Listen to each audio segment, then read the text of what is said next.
Hello दोस्तों, मैं हूँ विजय लक्ष्मी। आप लोग को अपने चैनल पर स्वागत करती हूँ, अभिनंदन करती हूँ। सब भाई बहन को करवा चौथ की हार्दिक शुभकामनाएं, बधाई हो। तो एक प्यारा सा गीत सुनाने जा रहे हैं। आप लोग लाइक करें, सब्सक्राइब करें, कमेंट करें, फुल वॉच करके गीत देखें। पूरा गीत सुनने पे बहुत अच्छा लगेगा। तो देर न करते हुए सुनाते हैं। जय श्री राम, जय करवा मैया की। पूजा करी करवा मैया तुहार हो बाढ़ पिया के उमरिया। पूजा करी करवा मई तुहार हो बाढ़ पिया के उमरिया। पूजा करी करवा मई तुहार हो बाढ़ पिया के उमरिया। अमर रखी हो सिंदूरा हमारे हो बढ़ई पिया के उमरिया। अमर रखी हो सिंदूरा हमारे हो बढ़ई पिया के उमरिया। पूजा करी करवा मई तुहारे हो बढ़ई पिया के उमरिया। बढ़ई भागी मैया, बड़े भागी मैया बेंदिया मिली है। बड़े भागी मैया बेंदिया मिली है।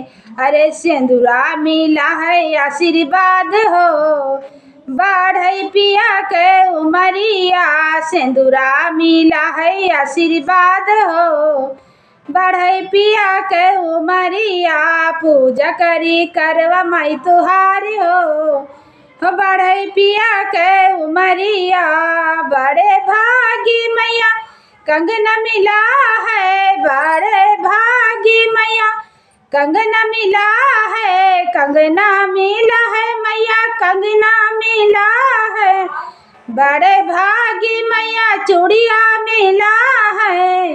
अरे मेहंदी मिला है आशीर्वाद हो बढ़ई पिया के उमरिया। मेहंदी मिला है आशीर्वाद हो बढ़ई पिया के उमरिया। पूजा करी करवा मई तुहारी हो बढ़ई पिया के उमरिया।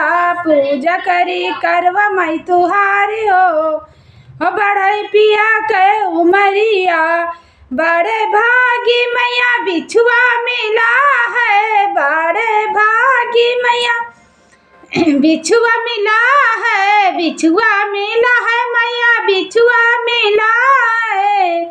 अरे आलता मिला है आशीर्वाद हो बढ़ई पिया के उमरिया।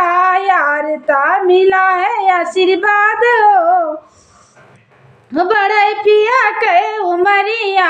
पूजा करी करवा मई तुहारी हो बढ़ई पिया के उमरिया। बड़े भागी मैया सड़िया मिला है। बड़े भागी मैया सड़िया मिला है। अरे चुनरी मिला है आशीर्वाद हो बढ़ई पिया के उमरिया। चुंदरी मिला है आशीर्वाद हो बढ़ई पिया के उमरिया। पूजा करी करवा मई तुहारी हो बढ़ई पिया के उमरिया।